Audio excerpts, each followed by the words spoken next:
Қайырлы күн достар, бұл Сайбер алаң және оның жүргізушісі мен Аружан. Киберспорт әлеміндегі соңғы жаңалықтарды бірге талқылайық.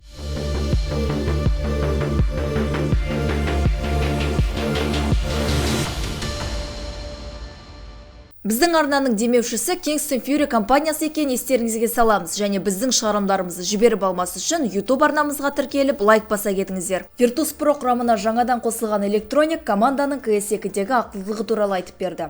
Ол Navi'де ойнаған кезде де бұрын-соңды мұндай төзімділік пен сенімділікті көрмегенін атап өтті.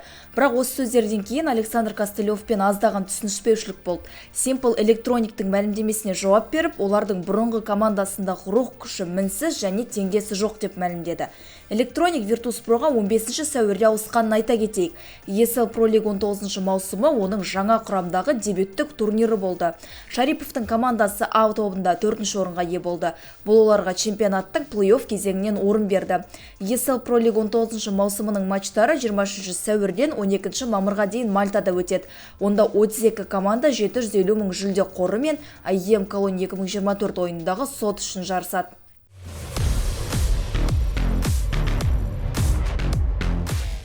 Simple Natus Винсері құрамына қайта оралғаны туралы пікірін білдірді.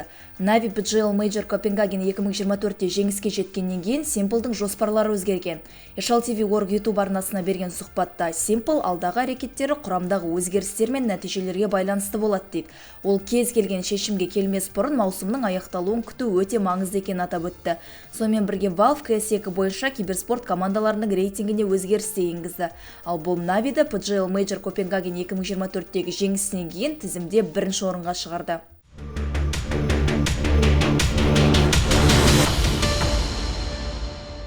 Ойыншылардың тілегі орындалды.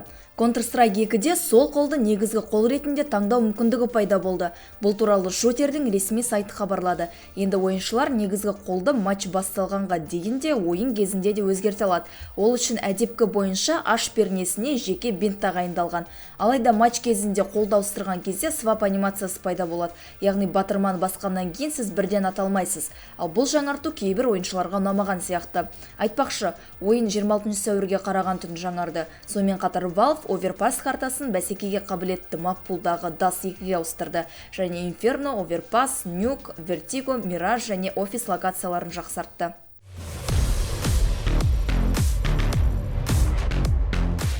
Про ойыншылар CS2-нің жаңаруы туралы не ойлайды? Спойлер, әдеттегідей олар бұған да риза емес. Барлығы Overpass'ты бекер алып тастады деп жатыр. YouTube-тегі CSGO News арнасы бұл үнемі осы картаны таңдайтын Virtus.proға қиын болады деп отыр. Ал Aurora Gaming-тен Кэнсиде жаңартуға риза емес. Бірақ Nico G2 Esports бұны қатты армандаған. Ал Complexity Gaming-тегі Elite картаны алып тастағандықтан қазір тилтте.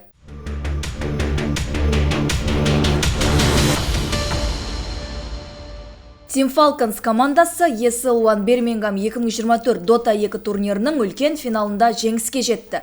Олар Tundra Esports'ты жеңген соң Betboom командасын 3-0 есебімен жеңіп кетті. Бұл жеңіс үшін Team Falcons $300 мың, ал екінші орында тұрған Betboom Team $175 мың алды.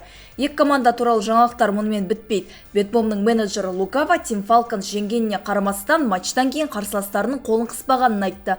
Ал Betboom Teamның өзі бұл әрекетке ешқандай баға бермеді. Ал Лука болса бұл нәрсені сайқымазақ деп санайтынын айтты.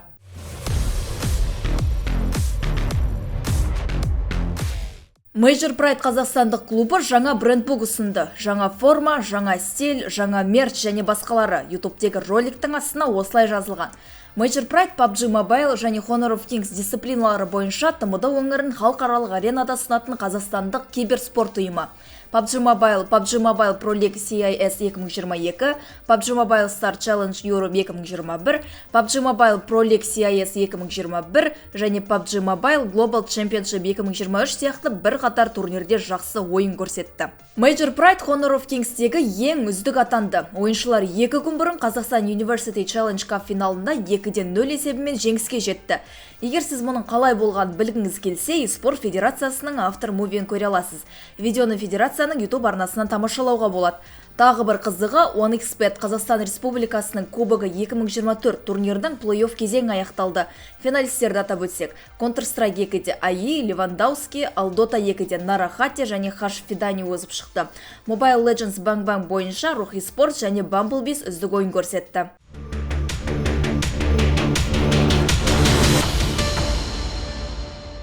Ал енді өсек тайм. Valorant'тың кәсіби ойыншысы Джейкоб Вайтекер команданың құрамын өзгерту мақсатында 2023 жылды жаттықтырушыға пара беруге тырысты деп айыпталды. Айыптауды оның бұрынғы тиммейті Амгалан Генгста Немикпайр алға тартты. Оның айтуынша, Вайтекер Немикпайрдан құтылу үшін тренер Кайл Оушен О'Брайенге шамамен $10,000 пара берген.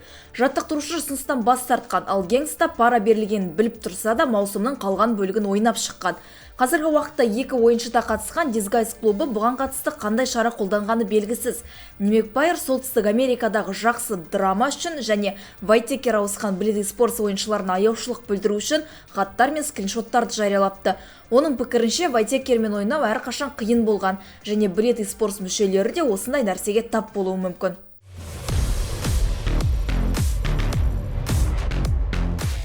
18 жастағы G2 eSports мергені Моноси Counter-Strike мансабында 20,000 ойын сағатын жинап, жоғары көрсеткіш орнатты. Бұл 2 жылдық үздіксіз ойынға немесе 833 күнге тең әсерлі жетістік. Жалпы сағаттардың 19,000-ға жуығы CSGO-де, ал 1000-ы CS2 ойынның жаңа нұсқасында өткен.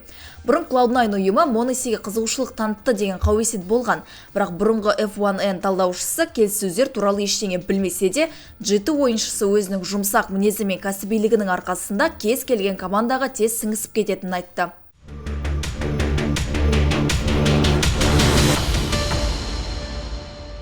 Жас спортшылар үшін нені білу маңызды? Мысалы, G2 eSports саппорты Лил ағылшын тілін меңгеруге, қаржыны басқаруды үйренуге және денсаулыққа көңіл бөлуге кеңес береді. Ол бұл дағдылар ойын үшін ғана емес, жалпы табысты мансап үшін де маңызды екенін айтады. Айтпақшы, киберспортшы үздік ойыншылар айына шамамен $20,000 таба алатынын атап өтті.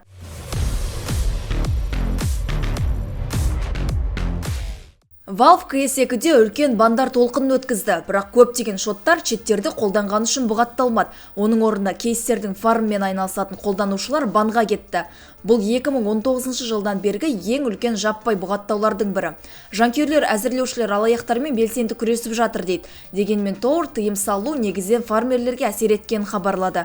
Спун және Моуз комментаторлары бұған дейін античет Valve үшін басты мақсаттардың бірі деп мәлімдеген.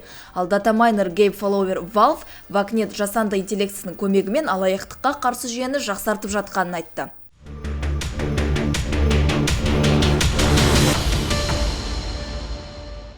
Навиді басқаша қырынан көруге дайындалыңыз. Олар Pumaмен бірлесе отырып 2024 жылға арналған Beyond Black and Yellow Pro жинағын ұсынды. Бұл олардың жаңа деңгейінің геймплей сияқты батыл түрі деп жазып жатыр. Енді олар клуб үшін стандартты қара және сары түстермен шектеліп қалмасы үшін бояулар қосты.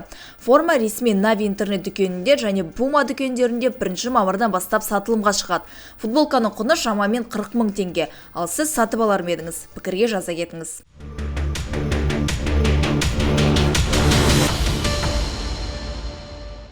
Біз Сайбералан командасы Қазақстандағы киберспортты дамыту және киберспортқа байланысты қазақ тілінде ақпарат тарату мақсатында апта сайын осындай жаңалықтар топтамасын шығарып отырамыз. Біздің шығарылымдарды жіберіп алмас үшін YouTube, Telegram арнамызға және TikTok пен Instagram парақшамызға жазыла кетіңіздер. Сіздермен бірге болған мен Аружан, келесі аптада кездескенше.